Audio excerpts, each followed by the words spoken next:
कभी देखा है मंडी में एकदम से प्याज के रेट बढ़ गए, जो कल 80 रुपए किलो मिल रही थी आज वही 120 रुपए किलो मिल रही है। ये कैसे होता है? इसके पीछे के लिंकेजेस क्या है? फूड सिक्योरिटी से हमारा इंडिया क्यों इतना जूझता है और क्या इसके हिस्टोरिकल कोई बैकग्राउंड है? आज वही हम लोग कवर करेंगे चैप्टर 4 में, जो आपकी एनसीईआरटी क्लास 9 का फूड सिक्योरिटी इन इंडिया का चैप्टर है। ठीक है, इसको हिंदी में कहते हैं खाद्य सुरक्षा, जो कि हमारे भारत के बारे में हम लोग डिस्कस करने वाले। देखिए, फूड सिक्योरिटी की अगर मैं बात करूं, ये आपके किस पार्ट में कवर है? तो जीएस पेपर 3 में ये आपका कवर होता है। ठीक है, जो इस तरीके से कुछ लिखा होता है आपका। अब बात क्या है, एग्रीकल्चर के पार्ट में इकोनॉमी में कवर है। हमें इसको डिटेल में पढ़ना है, मेंस में इससे क्वेश्चन पूछे जाते हैं, क्योंकि आप अपनी पीपल्स के लिए ही एक जॉब कर रहे हैं, उन्हीं के लिए, सेवा के लिए आप जॉब करने वाले हैं और उनकी क्या समस्याएं हैं। ठीक है, हमारे यहाँ पे मोस्टली हर 4th बंदा जो है वो गरीब है इंडिया के अंदर, और इंडिया के अंदर सबसे ज्यादा पॉपुलेशन जो है वो बिलो द पॉवर्टी लाइन की है। उनके लिए ही आपको काम करना है। अब इस चैप्टर में हम लोग ये जानेंगे कि भाई यहाँ पे ऐसी क्या चीजें हैं जिसकी वजह से फूड इनसिक्योरिटी हमारे इंडिया में क्रिएट होती है। सबसे पहले बात करते हैं फूड सिक्योरिटी क्या होती है। ठीक है, खाद्य सुरक्षा क्या है? अब देखिए, फूड सिक्योरिटी है कि हर किसी को टाइमली और अवेलेबल हो सके आपका फूड। जैसे मैंने कहा, अवेलेबिलिटी होनी चाहिए, एक्सेसिबिलिटी होनी चाहिए, अफोर्डेबिलिटी। ये जो A3 है ना, इसको जैसे ही हम कंप्लीट कर लेंगे, ठीक है, ए का क्यूब जैसे ही आप कंप्लीट कर लोगे वैसे ही आपकी फूड सिक्योर हो जाएगा। अब बोलेंगे ये कैसे होगा मैम? देखिए, अवेलेबिलिटी का मतलब है आपके पास फूड जो है आपकी कंट्री में, आपके आसपास होना चाहिए। ठीक है, उसकी एक्सेस आपको होनी चाहिए, और उसके अलावा वो आप अफोर्ड कर पाओ, वो खा सको। ठीक है, देखने से तो कुछ नहीं होगा, वो खा सको। इसको पूरी साइकिल को कहेंगे फूड सिक्योरिटी। अब मैं बोलती हूं, फूड सिक्योरिटी में अवेलेबिलिटी एक बहुत बड़ा फैक्टर है, जो शुरू से ही बोला गया है, 1970 से बोला गया है। पर अमर्त्य सेन ने दिया कि एक्सेसिबिलिटी भी एक बहुत बड़ा रोल प्ले करता है, कि आप उसको एक्सेस कर पा रहे हैं, आपके आसपास वो फूड है भी। ठीक है, अवेलेबल तो ठीक है, वो फूड है, पर आपके पास है कि इंसान उसको एक्सेस कर पा रहे, और अफोर्ड वगैरह दिया गया गवर्नमेंट के थ्रू प्रोवाइड करना। हुआ क्या यहाँ पे, एक स्टोरी से हम लोग इसको बिल्ड कर सकते हैं कि एक इंसान है जिसके यहाँ पे फेमाइन आ गया। ठीक है, हम 1943 में चले जाते हैं, जहां पे बंगाल में फेमाइन आया था। कम से कम 30 लाख लोगों की जान गई थी इसमें। अब बंगाल के फेमाइन में क्या था, ये A3 अवेलेबल ही नहीं था, ना फूड अवेलेबल था, ना एक्सेसिबल था, अफोर्ड करने की तो बात ही दूर गई। जब किसी भी चीज के दौरान जो आपकी पैदावार है, प्रोडक्शन है, वो डिक्रीज हो जाए, ठीक है, प्रोडक्शन डिक्रीज हो जाए किसी भी फूड की, मान लो किसी भी आपकी, मैंने कहा पोटैटो की या टमाटो की, और मार्केट में इसकी शॉर्टेज हो जाए। शॉर्टेज से क्या होगा जी, शॉर्टेज होने के कारण ये मार्केट में कम अवेलेबल है, तो प्राइसेस इसके इंक्रीज हो जाएंगे, प्राइसेस विल इंक्रीज, और प्राइसेस इंक्रीज होने के कारण हर इंसान इसको खरीद नहीं सकता, है ना। तो यही होता है आपका, जब आपका अफोर्डेबल नहीं हो पाता फूड, राइट। अब फूड सिक्योरिटी जरूरी क्यों है ना, फूड सिक्योरिटी नीडेड ही क्यों है? मैंने कहा पहला इसका रीजन है कि हम लोगों को हंगर और फेमाइन से बचना है। जिस तरीके से 1943 की बंगाल फेमाइन देखी गई थी, ऐसी सिचुएशन से हमें बचना है, ठीक है। दूसरा, to support the people during the natural disasters, जो आपकी प्राकृतिक आपदाएं होती है, ठीक है, अर्थक्वेक आया, सुनामी आ गई कहीं पे, और वहां पे लोगों को आपको हेल्प पहुंचानी है, फूड को सिक्योर करके आपको हेल्प पहुंचानी है। केरला में बहुत बार हुआ है, ठीक है, ऐसी चीजें उड़ीसा में बहुत बार देखने को मिली है। ये सब चीजों की हेल्प पहुंचानी है, तो आपके पास खुद के पास फूड अवेलेबल होना चाहिए, एक बफर स्टॉक होना चाहिए, मतलब एक्स्ट्रा फूड स्टोर होना चाहिए। During the pandemic like COVID-19 disrupt the movement and jobs, मतलब हुआ क्या था, एक एग्जाम्पल हमारा रिसेंट रहा है कोविड-19 पेंडेमिक का, जहां पे लोगों की ही, पीपल की ही जो मूवमेंट थी उसी को रिस्ट्रिक्ट कर दिया गया था। तो हर जगह पे यहाँ पे शॉर्टेज देखी गई थी फूड की, मेजर एग्जाम्पल तो आपका बंगाल का फेमाइन रहा है, जो एनसीईआरटी में सबसे ज्यादा हाईलाइटेड है। अब बात आती है हु आर फूड इनसिक्योर, मतलब कि किन के लिए फूड जो है इनसिक्योर है, कौन है ऐसे पीपल, वो है वनरेबल पीपल्स। अब ये वनरेबल पीपल कौन है? मैंने कहा लैंडलेस लेबर्स हैं, जिनके पास अपना कोई जमीन नहीं है, दूसरे की जमीन पे बुआई कर रहे हैं। फिर मैं कहती हूँ लैंडलेस लेबर के अलावा ये बैगर्स हैं, और मैं कहती हूँ सीजनल वर्कर्स हैं, जो एक सीजन तक तो खेतों में लगे हुए हैं, उस दूसरे सीजन में उनका कुछ नहीं पता। फिर मैंने कहा पुअर आर्टिशियंस, जो छोटे छोटे हैंडीक्राफ्ट्स वगैरह करते हैं। कैजुअल वर्कर्स, जो हमारे अर्बन एरियाज में पाए जाते हैं, या फिर कोई कास्टिज्म के थ्रू जो पीपल्स हमने डिवाइड कर रखे हैं, SC, schedule caste, schedule tribe, lower OBC, ठीक है, एंड लो लैंड प्रोडक्टिविटी, इन सभी के कारण आपके क्या है, वनरेबल ग्रुप्स है, जो फूड इनसिक्योर की कैटेगरी में आते हैं। यहाँ पे एक और पार्ट आएगा, वो है वुमेन्स और आपके child, womens and childrens, right, इसके अंदर आएंगे। ये वनरेबल ग्रुप्स में आते हैं जहाँ पे इनके लिए फूड सिक्योर नहीं है। आप अगर ग्रामीण क्षेत्रों में जाएंगे ना, जहाँ पे पैट्रियार्कल सोसाइटी है, सबसे पहले वहां पे मेल्स को सर्व किया जाता है, अगर बच जाता है तो फीमेल जाती है, यानी कि तो फीमेल को खाना दिया जाता है वहां पे। इसका मतलब वुमेन भी है, बहुत बार इसका शिकार होते हैं चिल्ड्रंस भी, ठीक है। अब आती है बात people in the disaster prone and tribal areas. कोई भी नेचुरल आपदा आ गई या फिर कुछ भी एक ह्यूमनिस्टिक डिजास्टर भी हुआ, तो यहाँ पे उन लोगों के लिए भी आएगा कि भाई ये फूड इनके लिए भी जरूरी है और इनके लिए भी सिक्योर होना चाहिए, इसीलिए इनसिक्योर है, ठीक है। अब बात आती है कि हमारे यहाँ पे कितने टाइप के फूड इनसिक्योर, मतलब पीपल्स को जब फूड अवेलेबल नहीं है, तो यहाँ पे ऐसी क्या सिचुएशन क्रिएट होती है? मैंने कहा यहाँ पे हंगर क्रिएट होता है। जैसे सस्टेनेबल डेवलपमेंट गोल में हमें लिख दिया हुआ है ना, नो हंगर, हंगर को मतलब कि भूखमरी को खत्म करना है, तो यहाँ हंगर क्रिएट होता है। दो तरीके के हंगर हमें बताए गए हैं, एक तो है क्रॉनिक और दूसरा है सीजनल। क्रॉनिक क्या है? लॉन्ग टर्म में जो सर्व किया जाता है, मतलब लॉन्ग टर्म में आपको खाने के लिए नहीं मिल रहा है, पूरे कुपोषित हो चुके हैं आप, और बहुत ही बेकार डाइट है। मैंने कहा सूखी रोटी पानी से आप निगल रहे हो, ठीक है, इस सिचुएशन को कहेंगे क्रॉनिक, मतलब आप सालों साल इसी पे जी रहे हो।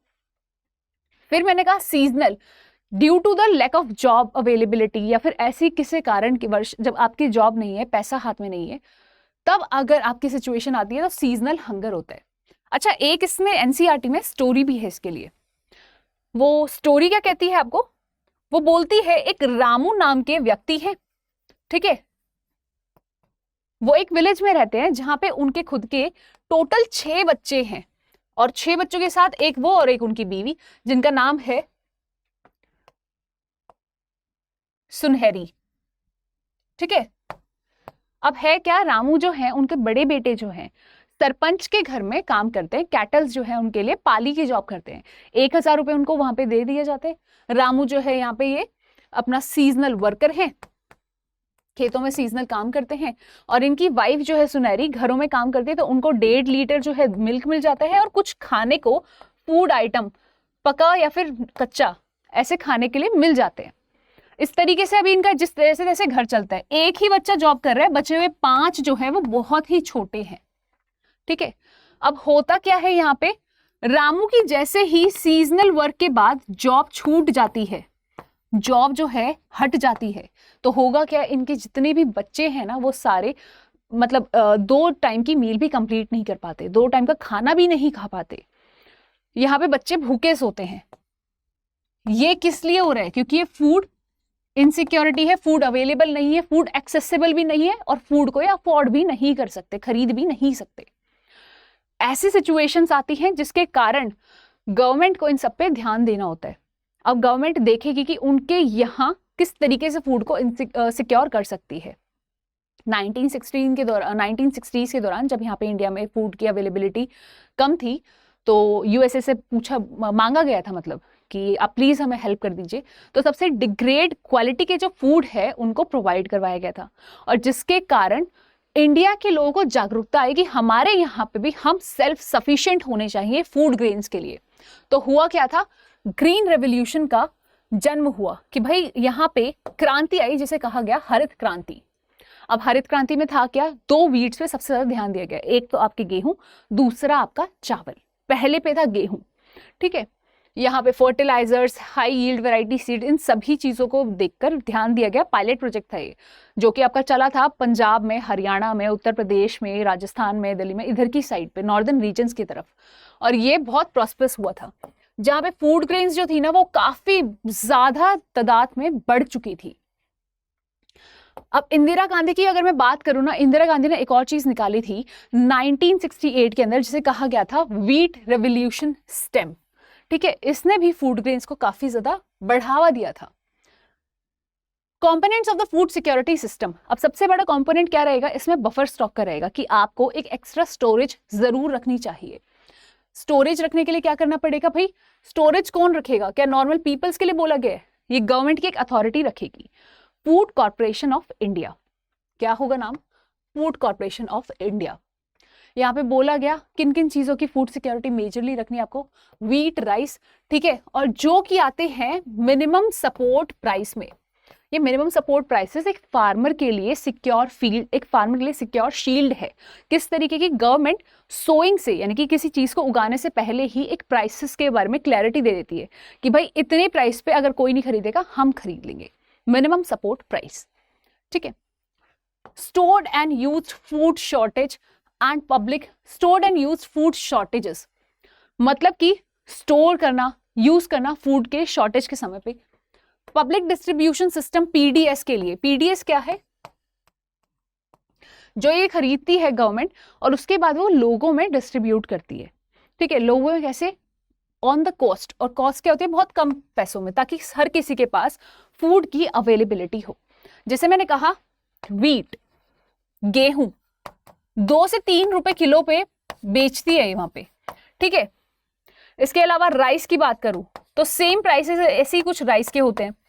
अब इनसे क्या होगा? हर कोई इसको अफोर्ड कर सकता है, राइट। और ये कहाँ मिलते हैं? ये राशन फेयर प्राइस शॉप्स में मिलते हैं, जिसको कहते हैं राशन की दुकानें। ठीक है, यहाँ पे सब्सिडाइज प्राइस पर मिलते हैं। कौन कौन से आइटम मिलते हैं? व्हीट, राइस, ठीक है, केरोसिन ऑयल मिलता है, चीनी मिलती है, ये सब चीजें यहाँ पे अवेल करवाई जाती, मतलब बांटी जाती हैं। अभी बीच में जब कोविड-19 पेंडेमिक का समय था तो बहुत सी सरकार, जैसे दिल्ली गवर्नमेंट थी, यहाँ पे सरसों का तेल भी और साबुन, हर चीज को बांट रही थी।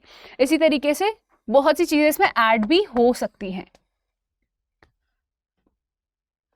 अब बात आती है कंपोनेंट्स क्या है। What are the components of food security system? ये तो हमारा हो गया food security system. Problems in the PDS, सबसे बड़ी प्रॉब्लम हमारी यहाँ पे आती है लीकेज की। मतलब लीकेज का मतलब यहाँ पे जब करप्शन होता है, यहाँ पे जब चीजें जो होती है ब्लैक मार्केटिंग होना शुरू हो जाती है। Sold in the open market, open market में बेच देते हो और जो जिनको मतलब जिन पीपल्स को हमें एक्चुअली में देना चाहिए वो उससे वंचित रह जाते हैं। पुअर क्वालिटी, अब जो फूड की क्वालिटी भी है ना वो भी बहुत ही बेकार होती है, जिसके कारण आप फूड तो दे रहे हो पर उनमें न्यूट्रिशंस जो है वो नहीं जा पा रहे हैं। ठीक है, न्यूट्रिशंस की कमी होने के कारण वो कुपोषित रह रहे हैं, वहां के बच्चों पे असर दिख रहा है। Irregular timing of the ration shop, मतलब कभी भी खुलती है, कभी भी बंद होती है, कभी भी सामान आ रहा है किसी को पता नहीं चलता है, कभी भी सामान खत्म हो जा रहा है, वहां पे कहते हैं भंडार पूरा खत्म हो चुका है। Ineffective targeting, many needy families left out, मतलब जिन लोगों को एक्चुअली इसकी नीड है उनको तो नहीं मिलता है, उसके अलावा जो अच्छे प्रोस्पेरस फैमिली से हैं, बहुत प्रेस्टिजियस फैमिली से भी है ना, वो लोग तक राशन कार्ड के एक कार्ड को बनवा के बैठे ताकि उनको फूड मिल जाए। तो एक्चुअल जो पीपल है उनको ये अवेल नहीं हो पाता, एक्चुअल पीपल्स को ये अवेल नहीं हो पा रहे। अब आता है इसमें इंप्रूवमेंट क्या होगी, इंप्रूविंग द फूड सिक्योरिटी। क्या क्या करना चाहिए भाई? रिफॉर्म्स लाने पीडीएस के अंदर। आपका जिस तरीके से डिजिटलाइजेशन के अंदर ट्रांसपेरेंसी आ चुकी है, इसी तरीके से आपको यहाँ पे फूड सिक्योरिटी में भी ट्रांसपेरेंसी लानी जरूरी है। मैंने कहा टारगेटेड डिलीवरी, ट्रांसपेरेंसी होनी चाहिए, हर जगह चेक होना चाहिए स्टोरेज पे ताकि अवॉइड हो सके वेस्टेजेस, राइट। और यहाँ पे जितने भी चूहे की वजह से या किसी और इंसेक्ट या फिर आपके एक एनिमल डेंजर की वजह से चीज़ें खराब होती है तो उन सब चीज़ों को रोकना। Balance of MSP, right, to avoid the over production of rice and wheat. Minimum support price का एक बैलेंस होना चाहिए। ऐसा नहीं कि आपने इतना अनाउंस कर दिया, वही चीजें ही उगाई जा रही हैं जिसके कारण उसका बैलेंस ही खराब हो चुका है, ओवर प्रोडक्शन हो चुकी है और बफर स्टॉक में ही बस जाए जा रहा है। हमारे पास इतना बफर स्टॉक था कि हम लोगों ने श्रीलंका को भी कुछ समय पहले अच्छी खासी फूड की सिक्योरिटी में हेल्प करी थी, राइट। यहां पे एक और पॉइंट है, promote coarse grains like nutritions and environment friendly. ये कौन सी ग्रेन्स होती है भाई? जैसे मैंने कहा ज्वार, बाजरा, ये सारी की सारी क्या होंगी? ये प्रमोट करती है न्यूट्रिशंस को। इसके बाद हम आते हैं अपना रोल पे कि भाई कौन सी चीजें क्या रोल प्ले कर रही है। मैंने कहा कोऑपरेटिव्स जो है आज के समय पे सबसे बड़ा रोल प्ले कर रहे हैं। जैसे मैंने कहा गुजरात में अमूल जो है, ठीक है, वो एक कॉर्पोरेट है और वहां पे कॉर्पोरेटिव्स में क्या है, व्हाइट रेवोल्यूशन के समय पे सबसे बड़ा रोल प्ले रहा इसका। व्हाइट रेवोल्यूशन क्या था? श्वेत क्रांति, जहां पे मिल्क प्रोडक्शन को बहुत ज्यादा एक्सपेंड कर दिया गया था। Mother Dairy Delhi, vegetables and milk at the controlled prices, हर जगह पे प्राइस चेक रखा गया। यहाँ पे तमिलनाडु के अंदर 94% PDS run by the cooperatives, जिसके कारण वहां पे चीजें जो हैं बहुत ही कंट्रोल्ड वे में जा रही हैं। एडीएस महाराष्ट्र में जैसे ग्रेन बैंक्स हो गए एनजीओस की तरफ से, नॉन गवर्नमेंट ऑर्गेनाइजेशंस। अब गवर्नमेंट की कौन कौन सी ऐसी स्कीम्स है जो फूड सिक्योरिटी इंडिया में प्रोवाइड करती है? इंटीग्रेटेड चाइल्ड डेवलपमेंट स्कीम, ठीक है, ये 1975 से चली आ रही है। फिर है मिड डे मील स्कीम, जो बच्चों को स्कूल की तरफ प्रोत्साहित करती है, एजुकेशन भी प्रोत्साहित करती है और फूड की इनसिक्योरिटी जो है उसको खत्म करती है, ताकि बच्चे स्कूल में आए, पढ़े और वहीं पे खाना खाएं। Food for the work programme since 1997। Targeted public distribution system, यानी कि जिन लोगों को जरूरत है सिर्फ उन्हीं लोगों को राशन प्रोवाइड करवाना कि उस अवेलेबल प्राइस पे, जैसे प्राइस हमने बताया था ना 2 या 3 रुपए पर केजी वाला, उस प्राइस पर। अंत्योदय योजना, मतलब कि यहाँ पे जब आपकी पूरेस्ट टू पूरेस्ट फैमिली को भी आपका फूड ग्रेन्स जो है प्रोवाइड किया जाएगा। ये 2000 से ही, सन 2000 से ही स्कीम्स चली आ रही हैं। अब इससे कंक्लूजन क्या निकलता है, आप लोगों को इसमें समझ क्या है? इस पूरे चैप्टर में, इस पूरे चैप्टर में सबसे बड़ी बात है फूड सिक्योरिटी है, ठीक है, कि आपका एसडीजी गोल जो है वो भी आपका फुलफिल हो, नो हंगर का। It needs to be constant government control and actions, reforms and community support. पूरी की पूरी कम्युनिटी सपोर्ट की भी सबसे ज्यादा जरूरत है। जिन लोगों को जरूरत है उन्हीं तक चीजें ऐसी पहुंचे, right. Every citizen must have the right to food even during the disaster. किसी भी आपदा में भी हर एक मनुष्य के पास पूरी पूरी एक्सेसिबिलिटी, अफोर्डेबिलिटी एंड अवेलेबिलिटी होनी चाहिए फूड की।